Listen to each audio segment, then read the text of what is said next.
Hey everyone, my name is Chelsea. Welcome to Little Mountain Ranch. Welcome to my kitchen. This is the first official video of 2024, even though we do have a couple of videos that came out before this one. It is actually January 1st today, 2024, and we are going to bring in the new year with some canning, which is something that I love to do. Normally I don't do a lot of canning in the winter months. I do most of my canning between July and around November or so, and then I take a break over the winter months. But we did a deep freeze clean a couple of days ago, and there were some pardon me, and there were some things in there that I needed to process. So we have 3 bags of cranberries over here. We're going to can up some cranberry sauce. I mentioned this in one of my previous videos, but we usually only use cranberries on the holidays. But a couple of years ago, I started canning cranberry sauce. It might have even only been last year. And my kids have really enjoyed using it on a spread on any type of meat sandwich we have. We have chewed through the majority of our cranberry sauce that I canned up. When did I do that? I think in October or something like that. My kids are really enjoying cranberry sauce on meat sandwiches. So I'm going to make cranberry sauce out of all of this, and I'll show you how to do that. It's very easy. We are also making some beef broth over there on the stove. In that beef broth, I have beef bones that I took out of the freezer and roasted up, and they have been slow simmering for the last 12 hours or so to get all those awesome nutrients out of the bone marrow. And then I have added some onions, some carrots, some onion skins, bay leaves, parsley, and basil into that. So I'm just going to let that cook up while we're getting the rest of the things that we need to get done. You are probably going to hear some coughing going on in the background. Like I mentioned, we do have a cold in the house right now. A couple of my kids have a cough. So the first thing that we're going to do before we get into these things is we are going to make up some honey cough drops. These I have found to be super effective, and they are basically the easiest thing in the world to make. You can make them just with honey if you like, but I am going to add a little bit of thieves oil to the ones that I'm going to be making today. And we are going to use some store-bought honey for these. Because I am going to be heating the honey up, I don't want to be using any of my really good raw honey, so we're going to use some store-bought honey to make these. One of the things I would really recommend that you purchase if you want to do any kind of candy making at all is a really good thermometer. A candy thermometer like this one. It actually shows you for the softball stage, firm ball, hard ball, soft crack, and hard crack right on here. So it's really easy to see the temperature that you need to get. And for these cough drops, we're going to go to the soft crack stage, which is 280 degrees Fahrenheit. You're going to need a saucepan around this size and around a cup or so of honey. And that's it. Easy as can be. So we're going to bring this over to the stove and put it on medium-high heat. So I've brought up our honey to a nice enthusiastic boil here. And now I am going to give it a little stir with my thermometer and see where we're at for temperature. Oh, we're just about there, hardball stage. And I like to put my silicone mat on a cutting board because it's super flat, and that way my cough drops stay where they should. If I put this on a cookie sheet, mostly because my cookie sheets are a little bit warped, I end up getting them blending together. We're almost there. I'm not sure if you can see this, but it is starting to get a little bit of a darker caramel color, so that's what we're looking for color. Before you add any type of flavorings that you're going to put in to your cough drops, you do want to let it cool down just a little bit. If you put it in there when it's really vigorously boiling away, then it will just evaporate. So a couple drops. So you can make them any size you like, of course. And it's as easy as that. And these really do help to soothe a sore throat, help with the coughs a little bit. So I'm just going to pop these out onto the freezer for a second. Just a couple minutes is long enough. So now what we're going to do is take our cranberries here and dump them into this pot and then give them a little bit of a wash.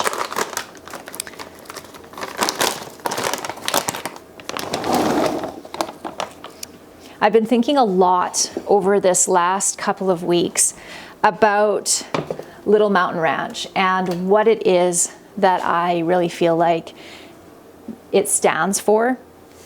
And when I think of kind of the three main pillars of Little Mountain Ranch, I think about growing food, preserving food, and then cooking that food or cooking from scratch in general. So I really want to focus the next year of my time here with you on those three things. I feel very strongly that arming people with the skills to grow food, preserve food, and cook food is just something that's really important. And I'm so grateful to be able to have this platform to share the information that has been given to me throughout my life with so many of you.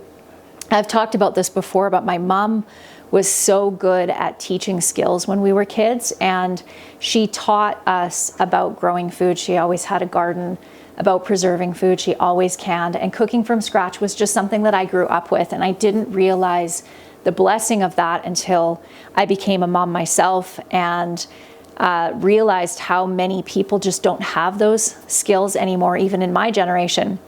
And that's even more so in younger generations.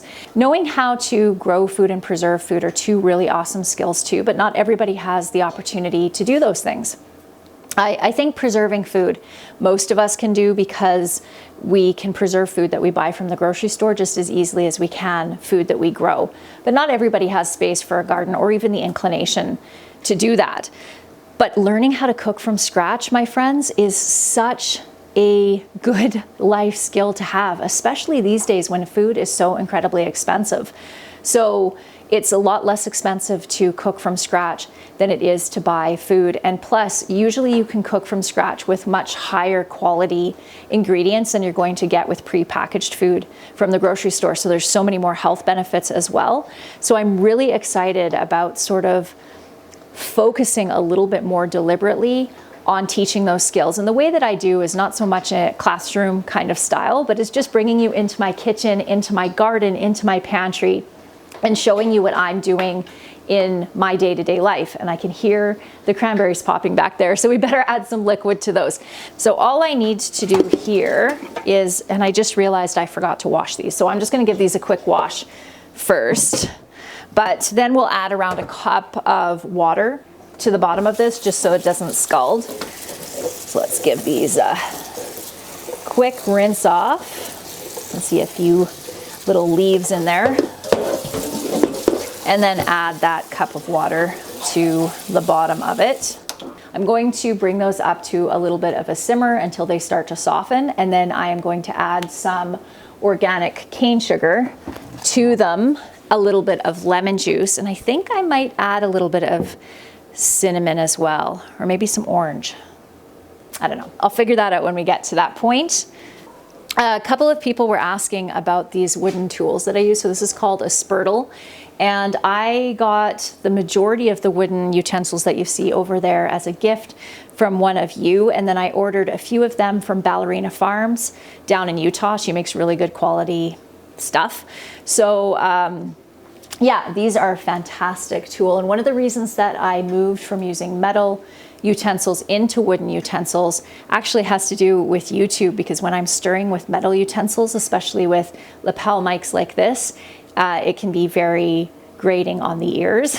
So I did it initially for that reason, and now I absolutely love them. So whether I did YouTube or not, I would definitely be using these. There's just something, I don't know, different about using wooden utensils that I love. As far as maintenance with wooden utensils, you just don't want to run them through your dishwasher or leave them sitting in a soapy or in a hot soapy sink, because it does cause them to warp a little bit and swell. So just washing them right away and drying them right away seems to work really well as far as maintenance goes. Our cough drops are all done here, and they're really yummy. They have a nice cinnamon flavor to them. And one of the other things that I am going to make today with something that I took out of the freezer that needed to be used up is some pumpkin butter muffins. I thought that would be a nice, cozy, warm snack for my kids. And our cranberries over here are ready to add the sugar and the other flavorings. So I'll bring you back over there again. So we're just going to add a couple of cups at a time of our sugar, and then we'll taste it and see where we're at. That's almost 3 cups actually.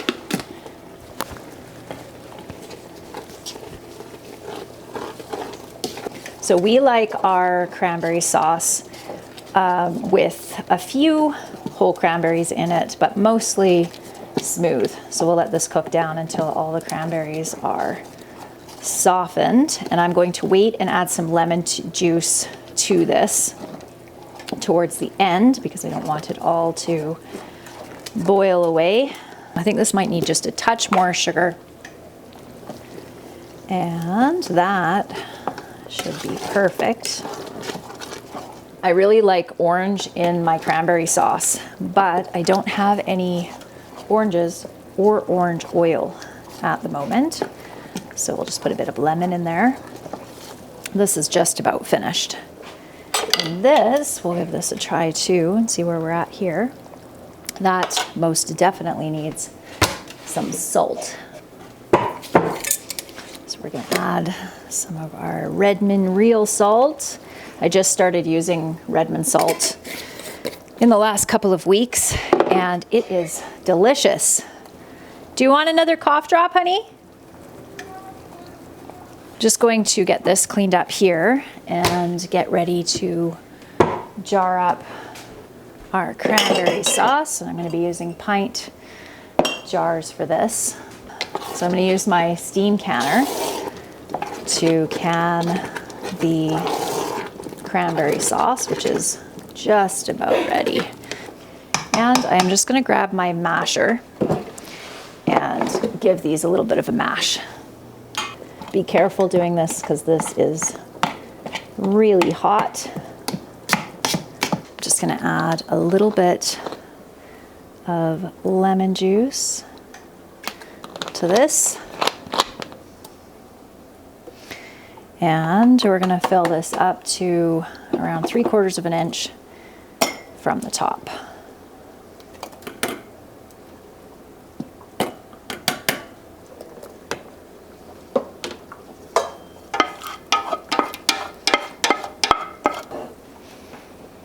So now we're just going to wash off this sticky rims so our lids seal nicely. And it also lets us be able to feel if there's any cracks that we can't see with the naked eye along the edge that could affect our seal. Because of course we don't want to put a ton of work into preserving food just to have it be wasted because of an improper seal. This one that's not quite full will just go into the fridge, and I'm using my favorite canning lids, my 4 jars canning lids. I do have a 10% off discount code if you're wanting to stock up on canning lids. They are fantastic. Fabulous lids. I've been using them for 1.5 years now, and I love them. I love these tall, skinny jars. They're so pretty. We're just gonna fit these into the canner. Just barely. We're going to let our canner come up to temperature for our elevation, which is 3,200 feet above sea level. And then we are going to can it for 20 minutes before we take it out. And this is going to be good to go into the pressure canner probably in another hour or so. I could let this go all day, but since I'm in the kitchen and I have time to do it now, we'll just do a not quite as long of a cooking time as I normally would. But let's make our muffins. So we need 3 cups of all-purpose flour, this 1.5 cup cup measure that I got from Costco a while ago. I just love so much. 1.5 cups of white flour. And how much whole wheat flour do I have here? A cup of whole wheat flour and another 1/2 cup of white flour. Calls for sugar, but I am going to use honey instead. A couple teaspoons of cinnamon, a teaspoon of salt,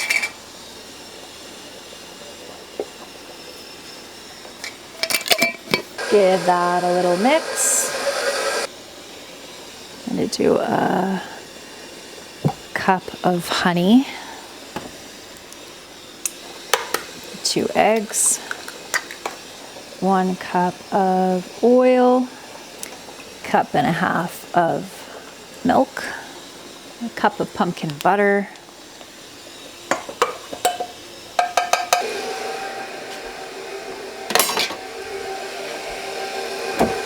a little bit of oil in our muffin tins.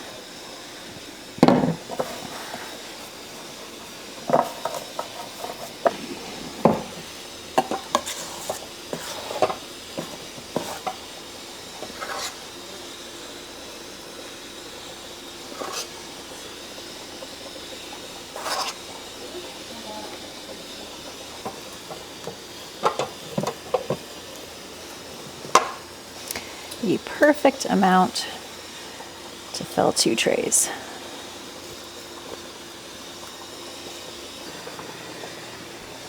At a 400-degree oven for 20 minutes.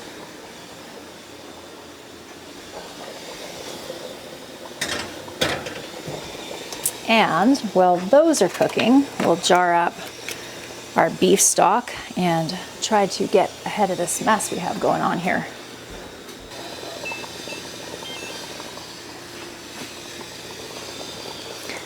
All right, now we're going to strain our broth. Give this a little bit of a stir. So I should say that when I cooked up these bones yesterday, I let the broth cool off overnight and then I skimmed off the extra fat this morning. And I just prefer my broth without a ton of fat in it. But that is definitely a personal preference. I do find that my jars tend to seal better if they don't have a ton of fat in them, just because when they do any type of siphoning or anything in the canner, that fat comes up over the side and then it can affect your seal a little bit. Because I have only 4 quarts here of broth and my canner holds 7, I am going to do some beans in these last 3. I'm not actually a huge fan of drying or of canning dry beans. I like to soak mine and boil them first, but you can totally can them dry. So I'm gonna go grab, it's around 1.5 cups of beans per quart, sometimes a little bit more. I'm gonna go do, what kind do I need? I'm just gonna go do a quick check in the pantry and see what kind I need to top up on, and I'll bring some up. Okay, our canner here is done. And I have some beans. I'm just going to wash these off. I needed some kidney beans. I actually need just about all the different kinds of beans canned. So 1.5 cups of beans. And do around a teaspoon of salt in each jar. And then we are going to top it off with some boiling water. And we'll get our pressure canner going. So that's weird. I've never had this happen before. 1 second. One of my jars over here, let me show you. The top came off and it boiled over. That's so weird. That's fine. I can still use that. I'll just clean up the jar and pop that in the fridge rather than allowing it to go to waste. Our muffins are just about done over here. I don't think in all my years of canning I have ever had that happen with the jam before. I'm kind of wondering if I just didn't screw the lid on. That's kind of what I'm suspecting. Maybe I was distracted. Let's So we're gonna top these off with some of this water, leave an inch of headspace. Wash our rims, especially the rims from the stock, because we want to get any fat that got on there off. Whenever we're canning 2 different products in a canner, we always want to adjust our time for the product that has the longest canning time. So in this case, it is the beans. I need to can these for 90 minutes at 15 pounds of pressure for my elevation. For the stock, it's 75 minutes, but again, because the beans take longer, we're gonna go for that longer time. So I'm gonna clean up this jar here and see if there's anything visually going on. Well, the jar looks fine. There's no cracks or anything on it. So if you have an issue like this that happens and there's nothing wrong with the jar, excuse me, itself, you could reprocess this jar. However, because it's only one little jar and I don't have anything else to go into my canner, I am just going to pop this in the fridge. In many of my videos, you'll see Miss Cleo here walking along, just moseying along, checking out to see if I've dropped anything on the floor. She is, I think she's 11, she might even be 12 this year, and she's kind of the queen of the castle in our house. So I'm just gonna take these muffins out of these muffin trays here, and we'll try one out. I'm surprised we haven't seen Alex. That's the little tortoiseshell kitten that was in my Q&A video the other day. Her name's Alex, and I think she's having a snuggle with one of the kids right now. She is a very snuggly and sweet and affectionate cat. Should have added some walnuts or something to these.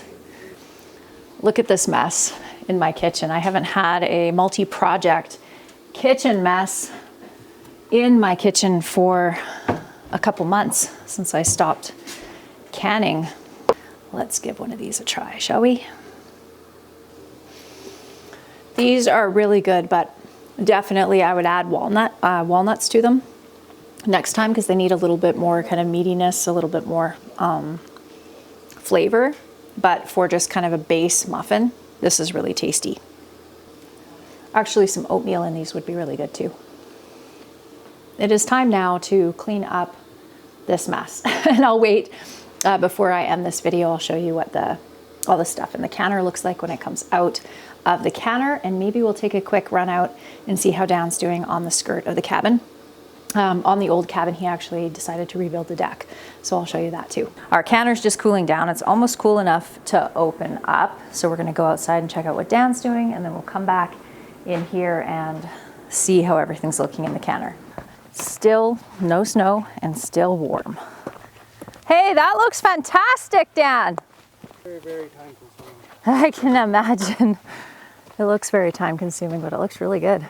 So this is where we're at with the new deck. So this is metal roofing that he's using around the skirt here. The fascia looks really good. And then he is re-decking the deck with the same stuff that he used up on the bunkie. Looks really good. Oh, you painted all this too. I didn't even notice that. And what are your thoughts? Do you like it? I was nervous about what you'd think. No, I like it. I like it. I don't know, to me it has like a vintage look. Yeah, it does. It's very vintagey looking, and I really like it. Like Yeah, 40s kind of look. I love it. I think that painting this black makes this part of the deck stand out way more. It just kind of blended in with it before, but it looks really good. He's planning on putting pine siding on this, so it will look similar to the bunkie up over there. And then we'll just use like a natural stain on it. Or are we going to want to do it so it matches the house? So it's kind of that, because you're going to do... We have to stain too though. Yeah, we have to stain all of them. So I mentioned this before, but our house over here also needs to be refinished. So we'll probably just stain them all the same. That kind of makes the most sense. But that one is, these two are going to be, that's not pine, right? What's that bunkie made out of? The bunkie is spruce. We're using pine siding over here, and our house is fir. So even if we use the same stain on everything, they'll be slightly different shades, especially the fir tends to be a bit more orange looking, even with a natural stain on it. But I think it's going to look really good. Either way, I love it. I think that looks really sharp.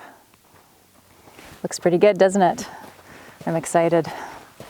Okay, our canner is now down to 0, and it's been zeroed out for a while. I like cooling my canners down for at least an hour before I take them out, just so that I don't end up with siphoning. That's when there's a dramatic change in temperature and some of the liquid from inside of the jars comes out. There we go. Not bad. The only thing that I forgot to do, I just feel like I'm off my game a little bit. I forgot to put some vinegar in my water. You can see all the white scaly, that just washes off. But when you add a little bit of vinegar to your water, that doesn't happen. 16 jars of preserves to go down to the pantry. So that feels pretty good. All right, friends, that is going to be it for today's video. I hope that you enjoyed it, and I look forward to seeing you in the next one. Bye.